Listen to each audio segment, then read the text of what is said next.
Okay. Just to preempt all the, actually people who are inevitably going to get into the comments solely to tell me just how hyperbolic the title is. I'm about 1000% sure I'm not the first person in the whole history of science fiction to have thought up the notion of weaponizing portal guns.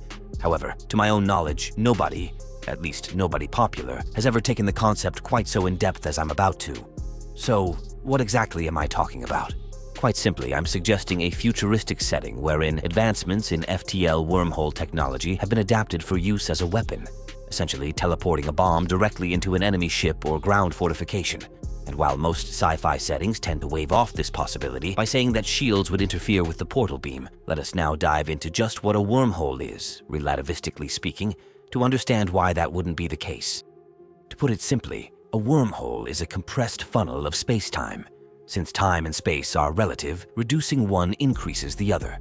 So if I expand the space along a trajectory between point A and point B, the time it takes to traverse that space would actually decrease, since the total energy of the equation must remain constant. Perhaps an illustrative example is in order. Each box on this grid is 1 unit of space-time, and to traverse it in any direction requires 1 unit of energy. If we have a ship, which for the sake of simplicity we'll say has a mass-energy footprint precisely equal to 1 space-time block, trying to move to an arbitrary point 10 blocks away, it would normally require 10 units of time and 10 units of energy to make that trip. However, thanks to Einstein, it is theoretically possible to exchange that energy for time instead of space. And since the absolute space-time energy difference between points A and B hasn't changed, we haven't violated the conservation of energy principle. Essentially, think of warp travel as a cosmological economic transaction. We're not adding or subtracting any value from the system, just moving it around. And by consequence, the ship technically isn't actually moving faster than light at all. It's just where normally energy would be changed for a difference in space. By moving the space in front of us around, we're changing it for an equivalent value of time instead. I realize this still all probably sounds like a bunch of esoteric gobbledygook. So if it helps, just think of it as the difference between taking 4 times as many steps per second versus putting the same energy into growing longer legs so as to take strides that are 4 times longer, with each individual footfall standing for the same individual unit of time. However, cosmic brainfuckery is not the only method of faster-than-light travel, alternatively known as slip space, hyperspace, warp space, extra space, etc. Basically, think of nether travel from Minecraft. Rather than trying to cross that same 10 units of distance in half the time, you jump into an alternate dimension where that 10 blocks maps onto only 5 or even less. And again, there's no contradictions here, since the energy cost to go from real to hyperspace is what makes up the difference.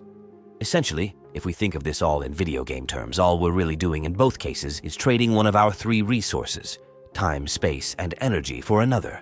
Meaning, there is still no such thing as spooky action at a distance, as Einstein put it.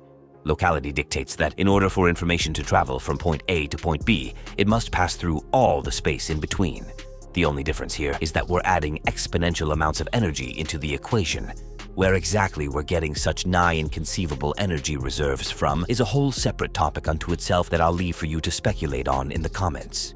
For just now, the question we're left wanting to answer is, can a ship's energy shield stop a portal bomb? Well, that depends on the nature of the shields. If they too work by warping space to deflect an incoming projectile, then no. Most likely, the collision would result in a terminal flux that would shear or rip the incoming bomb like a semi-truck getting caught crossways on a highway at rush hour. Remember, we're dealing with forces at least equivalent to those produced by the gravity wells of stars, if not black holes. Now, with all that in mind, let us step back and review the 3 main types of energy shields we see most often employed in sci-fi. First, deflector shields or void shields. For my purposes, I'm going to say these work on the same principle as, and consequently are a direct extension of a ship's warp drive, by bending space-time so as to divert the momentum of the incoming projectile around and away from the ship. The trade-off to these, of course, according to actual physics, would be the immense energy costs of keeping them operational for any length of time. So just like the FTL system, they would likely only be employed by an onboard computer system in calculated bursts, their activations timed to be just microseconds before an impact. On the other hand, we have our number 2, particle shields, aka navigation or conversion shields.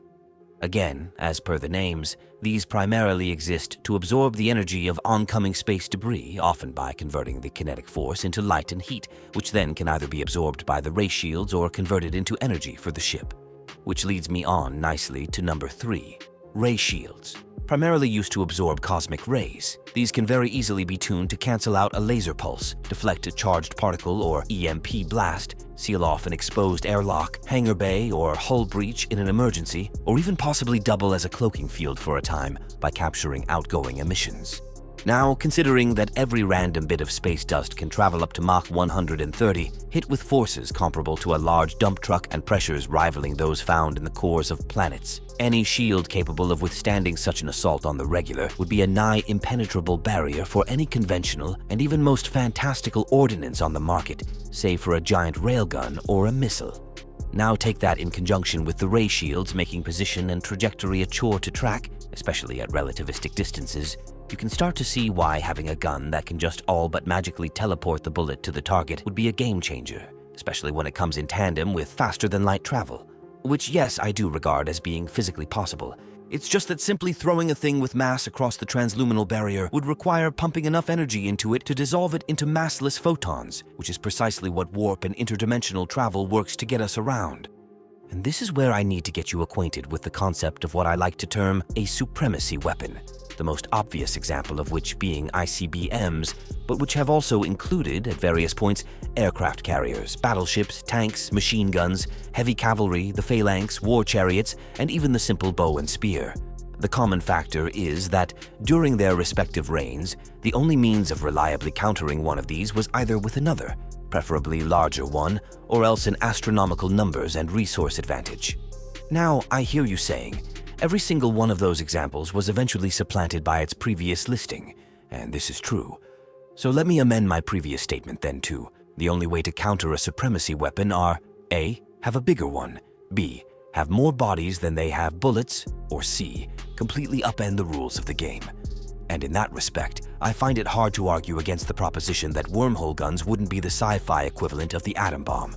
So, to sum up, wormhole accelerators, or as I'm going to go forward calling them, void cannons, can easily smash through most standard shields and armor, and the only defenses which can effectively combat them are those derived from the same source which enables them. And given that the best form of defense in all circumstances is avoidance, to me it stands to elementary reason that, rather than pour all of their available resources into a dualistic fencing-style approach to spaceborne warfare, a more prudent solution would be more analogous to a blend of the 4th and 7th Jedi lightsaber forms, Ataru and Juyo. To quote directly from the Jedi Path for the former, also known as the aggression form or way of the hawkbat, its kinetic moves require the practitioner to stay almost constantly on the offense. To an outsider, Form 4 appears to be a blur of lunges and leaps. Its acrobatic style is best practiced by Jedi who possess talents for enhancing their speed and stamina through the Force. Even so, it is exhausting and best employed in short but devastating bursts. Thus, if you cannot find a way to penetrate your opponent's defenses after repeated efforts, it is best to withdraw from a fight you're not likely to win.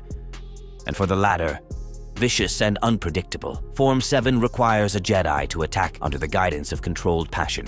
Its movements are sharp and chaotic and occur in quick bursts. While its attacks can eviscerate defenses, Form 7 leaves its practitioner vulnerable and open to counterattack. And this is where the notion of the soul I mentioned in the last video on anime mech design comes into play. In essence, a void fighter must master the infinitely variable and subtle arts of controlled positioning and calculated aggression to utterly eviscerate his opponent. By marrying the 21st century concepts of aerial dogfighting with the earlier sword arts, with aspects of three-dimensional vectors as seen in games like Overwatch and Portal, he keeps the old turn-and-burn spectacle spirit alive while not simply recreating World War II in space again for the billionth time. This is why no man-made AI, conceived and constructed from the very foundation to fulfill a compartmental set of tasks as put forth by its user, can never outmatch a fully realized human matrix. When the latter's abstract repertoire is fused to the former's accelerated cognition, the result is a Chimeran titan the likes of which the universe has never seen, but whose marks will live on to eternity.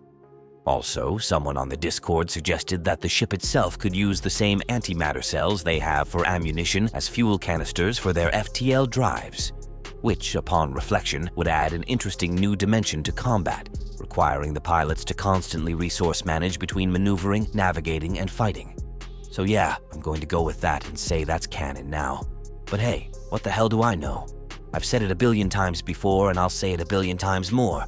I'm not some omniscient sage. I'm just a guy with more thoughts than are probably good for him, and the means to make some of those everyone else's problem.